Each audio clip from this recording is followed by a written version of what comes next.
everyone and welcome back to the reading of Yogasutra by Sage Patanjali, and which we are reading exposition and practices as given by S.N. Tawariyaji. And we were in the second part of the introduction, so let's continue from there. The Yogasutra was written in ancient poetic language, but the philosophy and the power hidden behind it are not easily understandable unless one first rearranges them and then reframes them in our modern language. To understand them as scientific knowledge, one must first understand three modern terms of our present day language. Mutation, the act or process of being altered or changed.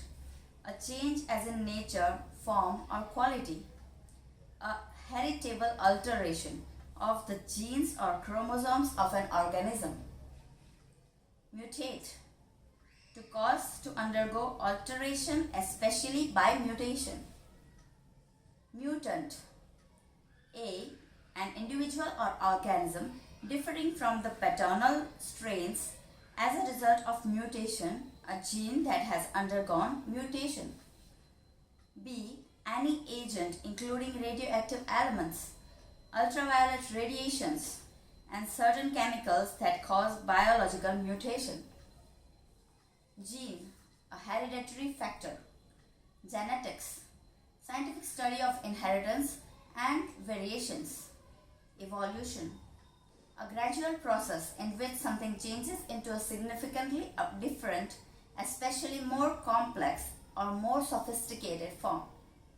Groups of organisms change with the passage of time so that new species differing morphologically and physiologically from their ancestors are formed in accordance with the theory of biological evolution. Darwin has introduced the ways in which the nature brings about evolution at stages, mutation. This is a slow and natural process. It affects all life, including human. However, along these lines, there are conscious processes developed and perfected by ancient Maharishis, which, when practiced consciously and conscientiously, amount to transformation of human being into higher species of being. For our humanity, the external form has nearly reached perfection. The monumental inner changes have yet to take place. The inner evolution is what is talked about in the sutras. The Yoga Sutras can help bring about this about. Only the efforts are wanting. But the philosophy is hidden in the sutras. So are the practices and techniques, and their knowledge has so far been passed down the line by word of mouth from teacher to pupil. From these few introductory words, it will be apparent to the reader that the sutras are to be approached with great veneration, as they are capable of bringing about internal biological evolution via mutation, wherever and whenever necessary. Alteration of genes, synthesis of certain new and surprising chemicals within the entire body-brain system never before produced, that leads to a sudden evolution of a human being. When nature takes millions of years, the sutras can help bring about great biological changes methodically in one or a few lifetimes. As it is a difficult and a totally new direction in which an aspirant is expected to move, some previous and less difficult practices are absolutely essential. To this end, one is asked to properly ground oneself in the 6 refining exercises, the corrective exercises, the 5 exercises for upgrading of awareness, and the 3-step rhythmic breathing, 3SRB. See Appendix 1. But mere lukewarm or gentle efforts will yield no results. It must become an obsession, a fiery aspiration. Third, if thou wert here before I was, I am not here at all. If I am not a part of thee, there is no such God at all. To understand the sutras, a basic knowledge of Hindu thought the deeper Hindu thought is necessary. Satyam Tapah Jana is creation, our celestial home. To measure in billions of years is to measure in moments' vast, unending duration. Mahakala serves as the ring pass knot, or like Lakshmana Rekha, the shell of Brahmanda existence. This is required for each individual as a human being, not as divine fragment. Swaha Bhuva Bhu, the triple verse, is encompassed by Mahakala and comprises existence, the celestial bubble. Chitti is pure life and awareness. It is the substance of or from which all that exists in the bubble is created. The vegetation and animal kingdoms, all life, brains and bodies, including those of orbs, states of mind, vidya and avidya. It is the supreme energy creating 7 grades of prana. In modern terminology, we can call it space-time. All creations in the bubble, including human beings, suns, solar system, stars, galaxies and the universe itself, partake of this life and awareness to a certain degree, depending on the state of communication between the existing entity and Chitti. When communication is established unconsciously, it could be wrong or inadequate. When established consciously, it is right and methodical.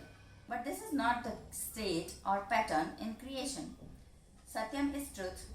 Tapa, divine wholeness, is truth. Jana, the many from the one, the divine fragments, are also truth. And there are no degrees or shades of this truth in creation. Truth means cosmic consciousness. It has no degrees. And in the many, as in the one, it is of the same texture. In creation, there is no need of body or brain or mind, life or awareness, for these create different states and grades and degrees. Body, brain, mind, life and awareness create uncertainty, probabilities and possibilities. All this may make for a more lively state of existence due to suspense and uncertainty of events. Not so, however, in creation. In creation is always a state of truth, of certainty and of bliss. Hence, whatever is in creation, whether as Satyam or as Tapa or as the divine fragments, is a state of Sat Chit Ananda. By Chit, here is implied not a state of mind, but a constant state of certainty, as no grades or degrees of Sat or Ananda exist. Infinite mind, Chitti, has no entry into creation. Within the bubble is talk of thee and me, of good and evil, the millions of pairs of opposites, of awareness and mind and body and brain of all the philosophers and all the religions and moralities, of all the seeking and finding and achieving. In this bubble, Chitti is supreme. But this bubble existence does exist. It is not imaginary. It is not Maya or an illusion. As Sutra 4.12 says, the past and the future exist in reality. The form assumed in the time concept of the present is the result of developed characteristics, the structure of acceptance, and holds latent seeds of future quality. Thus, existence is very much there, but like any bubble, if touched, it bursts. It ceases to exist for that individual. But this celestial bubble existence is so vast that we cannot touch its ends or sides. There is no need either to go in a spaceship to find and touch its ends, as was attempted by Karthik. However, when touched with non-attachment and with wisdom, it is destroyed. But each individual must do this for himself, as was done by Ganesha. Sage Patanjali says, in case of the man who has achieved yoga, the objective universe has ceased to be. Yet it existed still for those who are not yet free. Those who cannot touch the bubble with wisdom and non-attachment remain in bondage. The sage explains non-attachment as the freedom from longing for all objects of desire, either earthly or tradition, either here or hereafter. Only this total freedom from longing, a mental state, makes it possible for us to live naturally. How to dive deep underwater? We need certain equipment. Or to travel deep into space, we need different type of equipment. Simply because we ourselves cannot become that equipment. So too the divine fragments, the many from the one, enter the celestial bubble willingly and put on different equipments, which we call bodies, as they cannot themselves become those bodies. For the universes of Swaha, Bhuva and Bhu, the bodies are Dharmakaya, Sambhogakaya and Nirmanakaya respectively. As stated earlier, these bodies are part and parcel of Chitti. And as Chitti is pure life and awareness, all these bodies partake of life and awareness in varying degrees depending on their structure of acceptance, that is their sanskaras. These bodies are not separate, independently existing bodies, but are linked together in a very sensitive manner. The state of avidya is the state of ignorance of this fact, and vidya is the state of knowledge of the fact, as well as that of how to operate the links between the bodies. When pure awareness drops below a certain level of awareness, it is a state of avidya. Above that level is the state of vidya.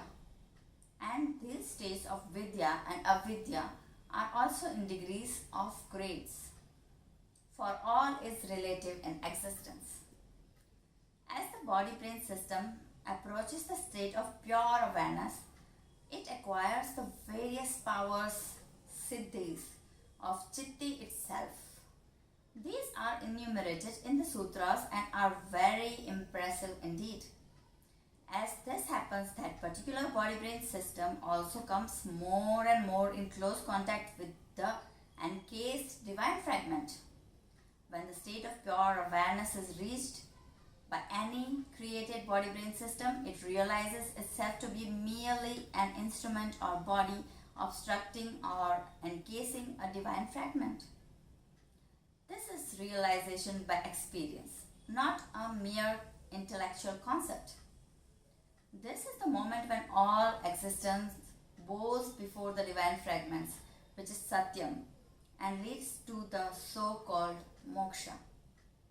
But when the body-brain system knows as a human being reaches the state of pure awareness, it ceases to exist anymore as an independent physical body-brain system or a psychic body-mana system or a mental body-buddhi system, and merges to become one with Chitti.